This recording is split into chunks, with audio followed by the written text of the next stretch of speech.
In 2015, the Texas Education Agency opened 188 investigations into educators having romantic and sexual relationships with students.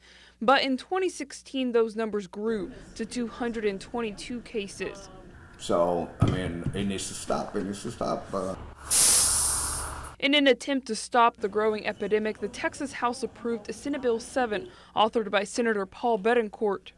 A bill which would require principals and superintendents to report teachers having inappropriate relationships with students, or they could also face a state jail felony or a fine up to $10,000. Because, I mean, we're trusting our children with them, and they're with them pretty much all day, and if they're not safe at school, I mean, where else? Previously, a teacher found to have had an improper relationship with a student could resign without being fired and still keep their teaching certificate.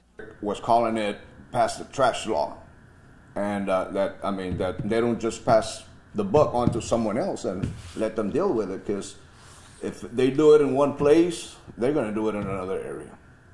The new law now ensures automatic termination and revocation of a teaching certificate if they engage in improper relationships with students, and revocation of their taxpayer pension as well. Administrators, superintendents, and principals must also report the improper relationship within 7 business days of discovering it.